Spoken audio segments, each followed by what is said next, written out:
just packing up some boxes of parts and owner's manuals and technical manuals, stuff I don't have anymore and don't need, and so I'm selling it cheap just to get rid of it. Takes up less space. Today we're gonna go drive around a little bit on some of the land. We gotta go up to the cabin and shut the water off. I got a couple things to check on the land for hunting. I was down in the basement washing eggs, and this little guy right here, or a girl, was in my bucket. I don't see these a lot, little salamanders. There's a couple different colors. There's the black ones with the yellow spots, and then we've got the orange ones with black spots. And so, you know, they're really small. But I'm gonna take it down to the pond and let it go. We'll just take a walk down to the pond. It's kind of damp down there. It's getting cold, and I don't know what these guys do. I'm assuming they hibernate somewhere. Hopefully it finds a spot. I'm not sure. But I know living in the cellar probably isn't going to be the best place for it for the winter. I don't even know how I got down there. But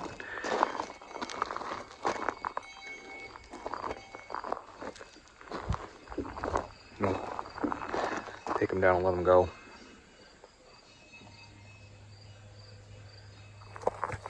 I remember being a kid on the playground, and there was this rock that was kind of an outcropping, and we'd always stick our hands under there trying to find salamanders. And of course, living in Maine, not usually too concerned about you know, something poisonous biting you. Probably the worst we've got is you know, those brown recluse spiders or something that will rot your skin out if you get bitten. But anyway, as the old farmers aged, the farm dump kept moving closer and closer to the house, and so consequently there was a pile of junk in here, all along here. This stone wall here was lined with junk. And so, like I said in the previous video about cows, they're a little frisky today, so when he gets up behind me, I just whack his nose, and like I said, I'm not hurting him, but I don't want to get shoved either. So I just like to walk with a hand behind me. That way I know when they're coming. Obviously the bells tell me when they're coming, but my hand tells me when they're right there, and I can avoid them. This wasn't here. This was basically a disaster of pucker brush. All that was grown over, and just behind these trees, it was all grown in. That field down there was full of sumacs. Red sky tonight. What they say, red at night, sailor's delight. Red in the morning, sailors take warning.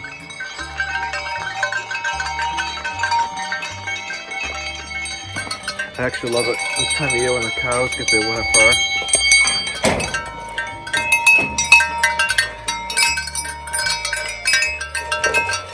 Perfectly okay to be frustrated, you know, that the animals are out and they've crushed the fence again somewhere else.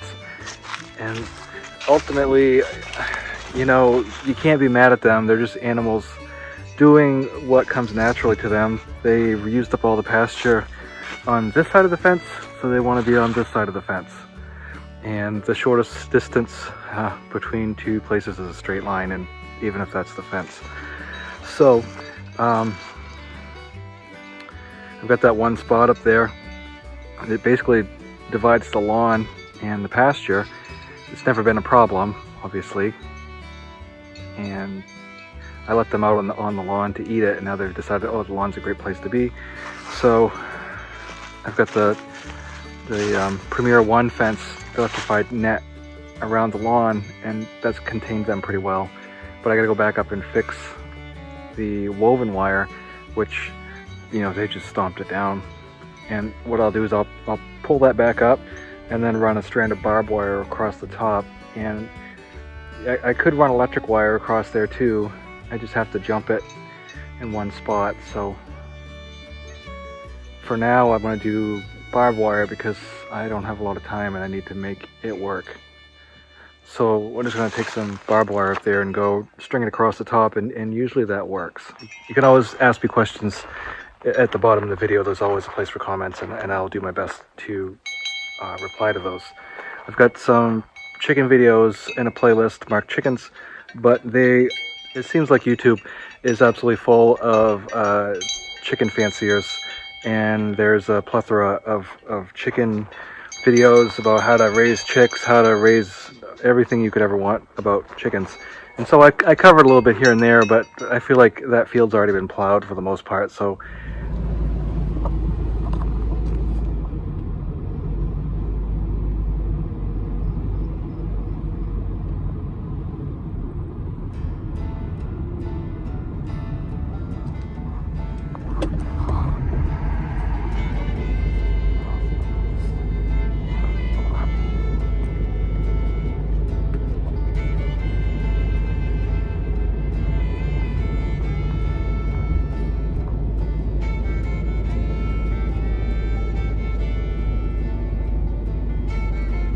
morning kitties, Dexter, Pearl, Pebbles. Back of the bees here very much. They're starting to settle down for the winter, and I want to come up and strap them down, put a couple more patio blocks on this, and then put a strap over the top so they don't get blown over or whatever. Hopefully they'll be okay. I've heard people say to tarp it. I've heard people say don't tarp it. So if anybody knows about bees and has good advice about overwintering bees, I'd be happy to hear it. Here's the back of the grapes.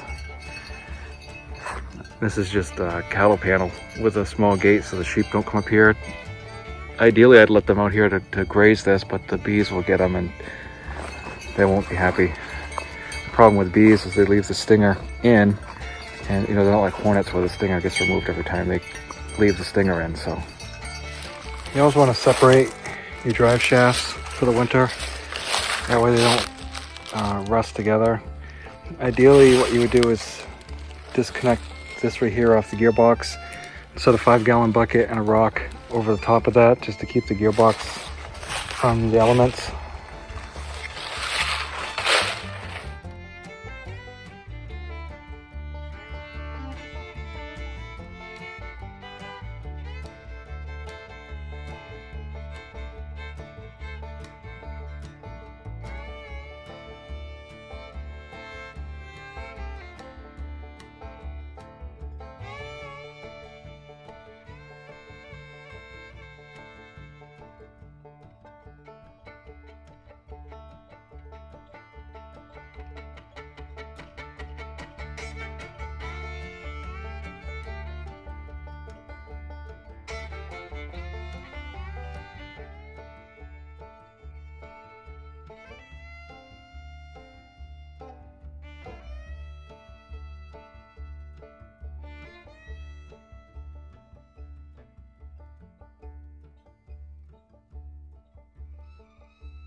It's Mount Chikora right there.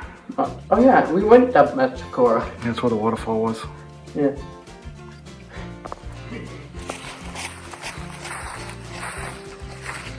This is known as the Heath. In Maine, they don't call them swamps really.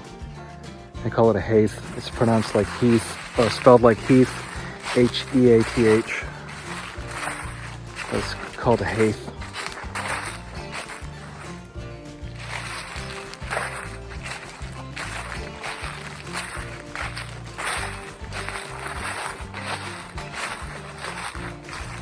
Peter Totter at best.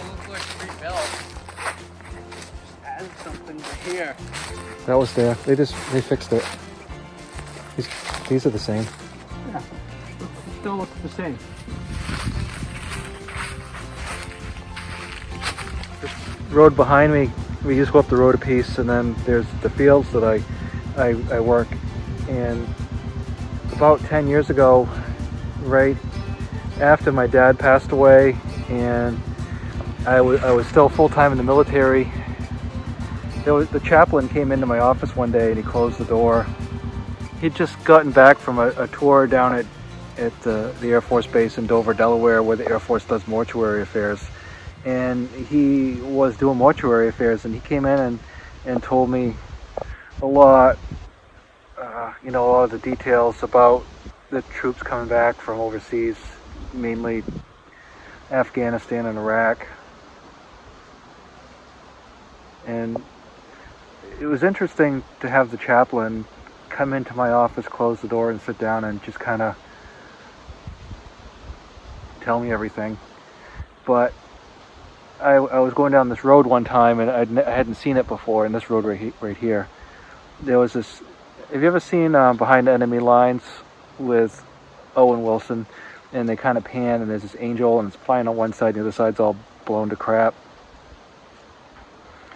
Right up here, on the stone wall, was this statue of the Virgin Mary.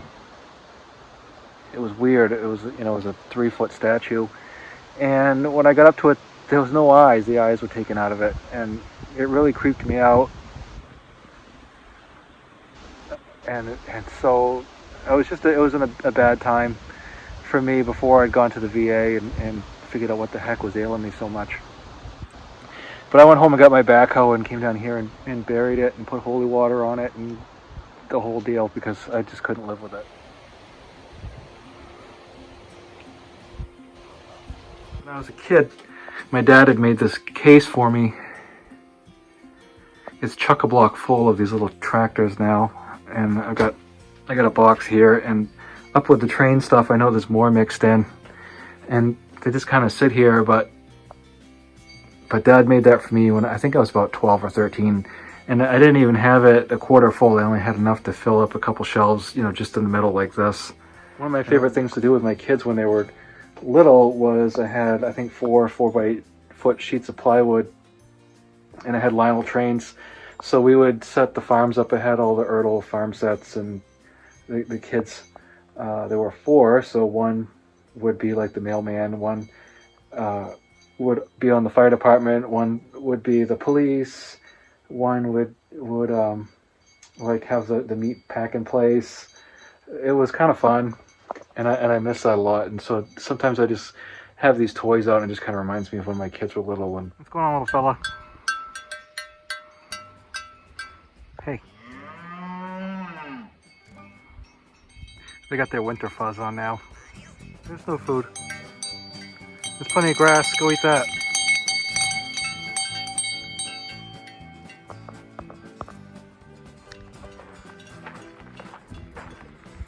Why does everybody think it's food time? It's not food time. It's not food time.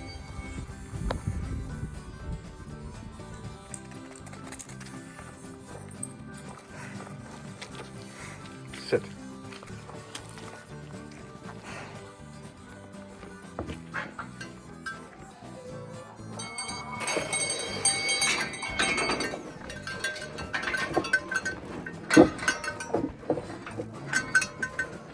This is thistle, and I hate this stuff. Thistle seeds are in the cheap varieties of chicken feed, and when you feed out that chicken feed, well, and then you let the chickens out, you get thistle.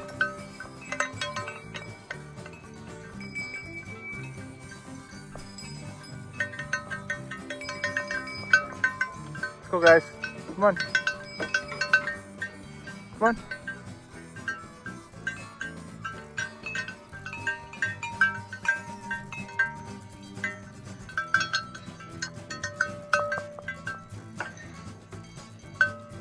A lot of people will ask me how I can be friends with my animals, but I am going to take good care of them and give them a good life while I have them, and make sure everything is humane and treat them with a lot of care and respect. And then ultimately, when it's time for them to go to freezer camp, I know that I've given them, you know, a lot better life than they would have had.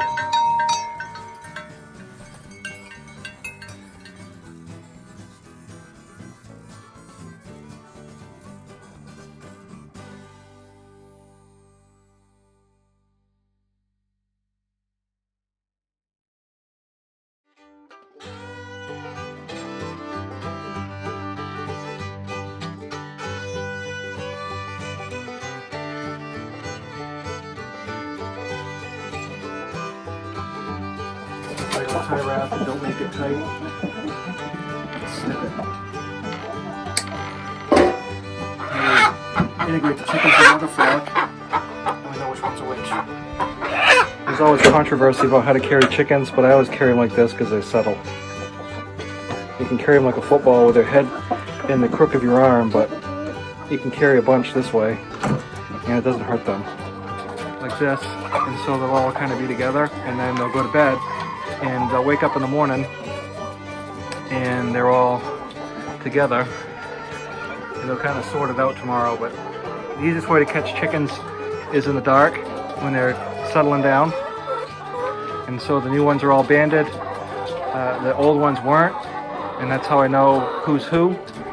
And then as I decide to call some out, I'll take the old ones. Last night I moved the new birds in with the old birds, and to discern the difference between them, I put these little black tie wraps on their legs, not tightly, but just to mark their feet, and that way I can identify the chickens that are new, as in they were born in 2021 versus the ones who were born in 2020. Chickens will lay, you know, a couple years very well. It takes 4 to 6 months for them to start laying. Very well, you know, as well as could be expected for the breed that they are. Well, depending upon the environment that they're in, obviously, but you can plan on 8 to 10 months of laying. And so as fall comes into winter, we've got the lights, which will mitigate some of the issue where they don't have enough sunlight, and therefore they trigger a molt. And a molt is when they take a rest. They stop laying eggs for a little while, or reduce anyway. Often they'll shed their feathers and get new feathers. That's a particularly volatile time for the birds when they're shedding feathers, molting feathers, and growing new ones, because they get these little pin feathers. And if for any reason those feathers get broken or pulled out, it'll make them bleed a little bit. And chickens are terrible carnivores, and they will destroy other birds. So you really need to be cognizant and keep an eye on your birds for anything like that. And what works often is if you can, say, close them in, like I could close the drop down there, and then put a tarp over the other side, and then just put a red light in there. And so they can't tell the difference then, because the whole environment is red. But easier than that is you take the affected chicken, remove it, and hopefully you've got alternate facilities, you know, alternate arrangements for them to live in the meanwhile while they're recuperating. Because the chickens won't stop. They're relentless. They will just keep picking and picking and picking, and you know, it can be really, well, you know, they could die. So just something to remember. But regardless, my point was, about 8 to 10 months after they start laying, they'll stop. And if you are selling eggs, you'll need to have some way to keep the egg the egg business flowing.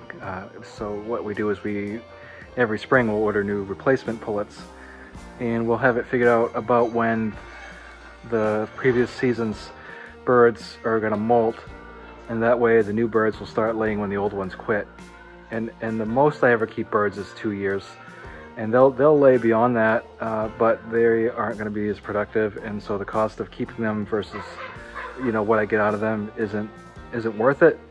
So there's plenty of people who will take them for nothing or very cheaply, and that way I send them out of here, have new birds, keep the egg customers happy, and everything works. Whatever differences they had, they settled them pretty quickly. I haven't seen any fighting whatsoever. There's one, I got that salmon Faverolles rooster there. There's another one in here somewhere. Right there. This beautiful rooster. And so generally the roosters will keep the peace with the other birds.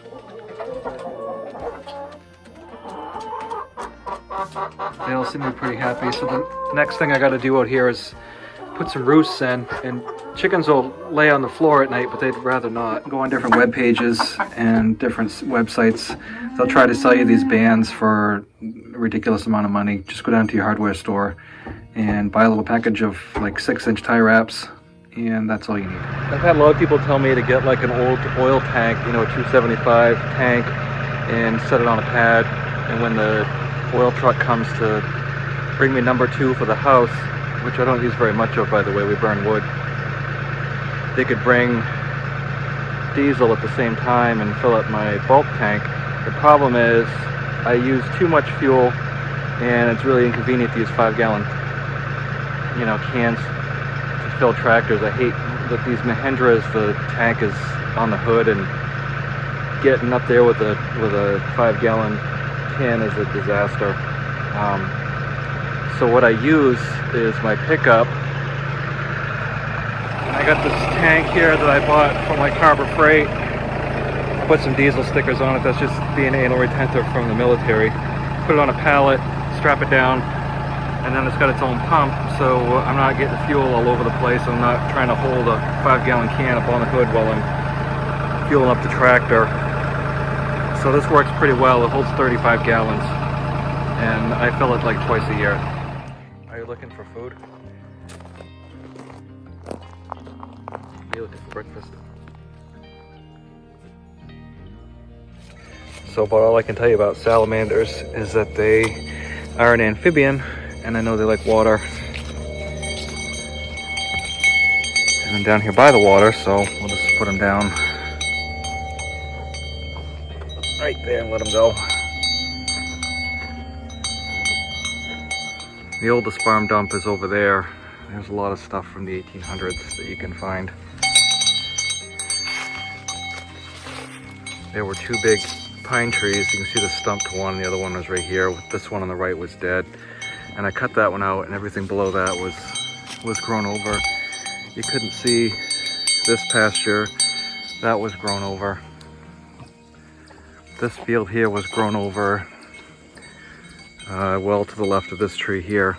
If you haven't already, please take a moment, hit subscribe down bottom, like, share, comment down below. We love to hear what you all have to say, and we'll talk to you next time. Thank you for watching.